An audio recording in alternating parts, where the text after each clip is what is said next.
हिमाचल प्रदेश के प्रमुख जलाशयों में इस वर्ष मत्स्य विभाग की ओर से 16 जून से लेकर 15 अगस्त तक मत्स्य आखेट पर प्रतिबंध लगाया जा रहा है, जिसके लिए विभाग की ओर से पूरी तैयारियां की जा रही है।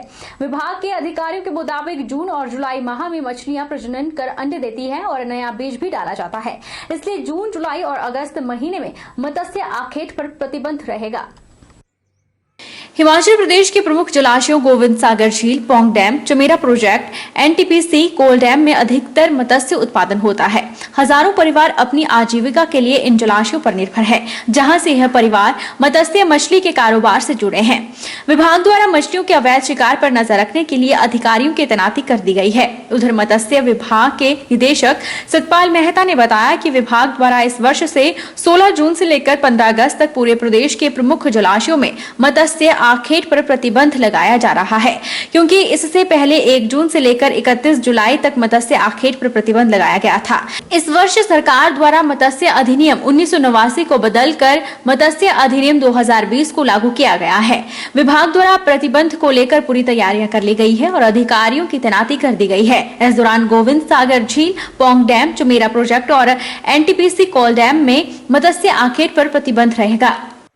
इस वर्ष से हमने मत्स्य के जो रूल्स थे, मत्स्य रूल्स 1979 एचपी फिशरीज रूल 1979 जो थे उसको हमने रिपील किया था और अभी हमने 22 मई से जो था वो नए नियम आ गए हैं इसमें, और वो मत्स्य नियम 2020 के नाम से उनको जाना जाएगा। और इसमें विभाग ने जो था इसमें एक प्रावधान किया है कि जो पहली जून से जो क्लोज सीजन, बंद सीजन जो होता है 2 महीने का वो लगता था, लेकिन इस वर्ष से जो है वो 16 जून से जो है वो 2 महीने के लिए 16 जून से लेकर के वो 15 अगस्त तक जो वो 2 महीने के लिए रहेगा, क्योंकि इस 2 माह में ये मछलियां जो हैं वो प्रजनन करती हैं। जिला किन्नौर के भावानगर में एसडीपीओ का कार्यालय का शुभारंभ पुलिस अधीक्षक किन्नौर एसआर राणा ने पूजा अर्चना कर किया। डीएसपी रैंक के ऑफिसर एसडीपीओ अब भावानगर में ही बैठेंगे। यह पहले से ही सैंक्शन हो गया था, लेकिन भावानगर में कार्यालय की व्यवस्था न होने के कारण एसडीपीओ भावानगर रिकांगपिओ से कार्य कर रहे थे। अब प्रशासन के सहयोग से sub divisional police officer Bhavanagar के कार्यालय को चलाने के लिए यहां उचित व्यवस्था हो गई है। भावानगर में बैठने से इसके अंतर्गत आने वाली 41 पंचायतों को सेवाएं देंगे। इससे पहले भावानगर में कार्यालय न होने से यहां के लोगों को अपने कार्यों के लिए लगभग 77 किलोमीटर दूर रिकांगपिओ जाना पड़ता था, लेकिन अब इस क्षेत्र के लोगों को यह सुविधा भावानगर में ही मिलेगी। उनका काम पूरी तत्परता और पारदर्शिता के साथ होगा। ऑफिस है एसडीपीओ डीएसपी रैंक के ऑफिसर अब यहाँ पर बैठेंगे। ये पहले सेंक्शन हो गया था, लेकिन हमारे पास यहाँ व्यवस्था नहीं थी, तो इसलिए ये रिकांगपिओ से फंक्शन कर रहा था। अब इसमें प्रशासन के सहयोग से हमें यहाँ पर जो sub divisional police officer Bhavanagar है उसका कार्यालय चलाने के लिए समुचित व्यवस्था हुई है।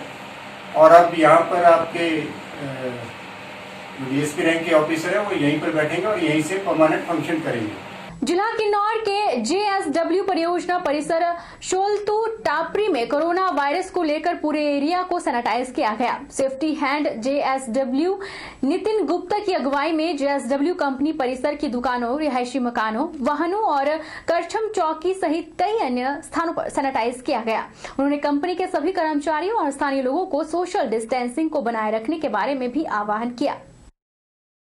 जिला कांगड़ा के कलेश्वर महादेव मंदिर के पास गुप्त सूचना के आधार पर रक्कड़ पुलिस ने एक निजी होटल में रेड के दौरान चौली पंचायत के उप प्रधान जगवीर सिंह को 306 ग्राम चरस सहित गिरफ्तार किया है। डीएसपी ज्वालामुखी तिलकराज ने टीम के साथ इस गुप्त मिशन को अंजाम दिया। डीएसपी तिलकराज ने बताया कि पिछले कई दिनों से यहां अवैध रूप से चरस बेचने की शिकायत मिल रही थी। सूचना के आधार पर सोमवार देर रात अचानक यहां छापेमारी की गई। इस दौरान आरोपी जगवीर सिंह जगी से 306 ग्राम चरस के साथ रंगे हाथ पकड़ा गया। डीएसपी ने कहा कि चरस आरोपी को पुलिस ने अरेस्ट कर लिया है। नाम के व्यक्ति हैं वो वैध तरीके से चरस बेचने का धंधा करते हैं, जिसको पुलिस ने एफआईआर रजिस्टर करके यहाँ अवधेश होटल में रेड की। तो रेड के दौरान 306 ग्राम चरस हुआ वो बरामद हुई है। एफआईआर दर्ज कर ली है और आगामी कार्रवाई जारी है। बंजार विधानसभा का अति दुर्गम गांव शांति मरोड़, जो आज आजादी के बाद भी रोड से 24 किलोमीटर दूर है, जहां न रोड है, न बिजली, न फोन सिग्नल, न ही कोई प्राइमरी हेल्थ सेंटर है और शिक्षा के नाम पर सिर्फ एक प्राइमरी स्कूल है। इन सुविधाओं के न होने के चलते गांव के लोगों को कोरोना महामारी का नाम तक मालूम नहीं है और न ही सरकार की तरफ से लोगों को जागरूक करने की कोई पहल की गई। लोग कोरोना के प्रति जागरूक हो, इसके लिए जिला कुल्लू कांग्रेस सेवा दल और सेंच संयुक्त संघर्ष समिति के अध्यक्ष महेश शर्मा ने प्रत्येक परिवार को मास्क बांटे और लोगों को कोरोना महामारी के बारे में जागरूक किया। विश्व में इतना विख्यात होने के बावजूद भी यहाँ के लोगों को 24 किलोमीटर पैदल आना पड़ता है। यहाँ पे ना ही कोई बिजली है, पानी की कोई व्यवस्था नहीं है, ना ही रोड है। लोग अगर बीमार होते हैं तो उन्हें लोग कंधों पे उठाकर सेंट हॉस्पिटल लेके जाते हैं। यहाँ पे जो लोग हैं ये सब देवी देवताओं के सहारे हैं और देवी देवता इनकी रक्षा करते हैं। सर, आज़ादी के बाद आज तक इस गांव में बिजली नहीं आ पाई है। 2012 में यहाँ पे कुछ पोल आए थे, लेकिन वो फिर आधे रास्ते से वापस चले गए।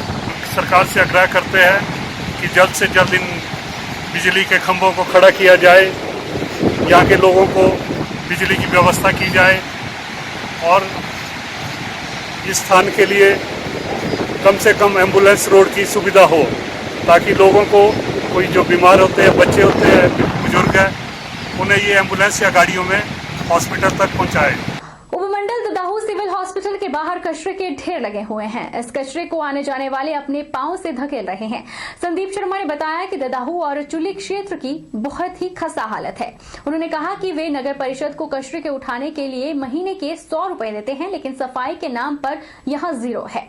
कोरोना महामारी ने जकड़ रखा है और पंचायत सफाई के लिए जीरो बनती जा रही है। हर दिन हॉस्पिटल के बाहर गंदगी बढ़ती ही जा रही है, जिससे आम जनता परेशान है। तो हॉस्पिटल के पास जो है बाहर बहुत ही बुरे हाल है। हॉस्पिटल के गेट के पास जो है कचरा का बहुत बड़ा ढेर है। सर, कोई व्यवस्था नहीं है सफाई की। बहुत सर 100 रुपये मंथली देते हैं सर, तो उसमें कोई भी सफाई तो नहीं आता यहाँ पे। हिमाचल प्रदेश सरकार लोगों को बेहतर शिक्षा को लेकर बड़े बड़े दावे बेशक करती हो, लेकिन हिमाचल प्रदेश में जहां कहीं भी राजनीति सभाएं होती है, वहां हर एक मंत्री और विधायक शिक्षा को लेकर अपनी ताल ठोकती नजर आती है, लेकिन जमीनी हकीकत कुछ और ही बयां करती है। जी हां, आज शिक्षा को लेकर हम हिमाचल सरकार की आंखें खोलने वाले हैं। दरअसल हम बात कर रहे हैं चंबा जिला के अंतर्गत आने वाली ग्राम पंचायत चोली की। जानकारी के लिए बता दें कि यह पंचायत लगभग 15 पंचायतों का केंद्र बिंदु है और इसी पंचायत से जब भी इलेक्शन का दौर होता है तो बीजेपी पार्टी को 90% वोट डाले जाते हैं। लेकिन आज यहाँ लोग एक कॉलेज के लिए तरस रहे हैं। इन लोगों का कहना है कि पंचायत में पिछले कुछ महीने पहले एक जनमंच का आयोजन किया गया, जिसमें यह मांग रखी गई कि चोली में कॉलेज खोला जाए, ताकि जो गरीब लोग हैं वह अपने बच्चों को बेहतर शिक्षा दे। बहरहाल बुलेटिन में इतना ही। आप देखते रहिए HP 24/7।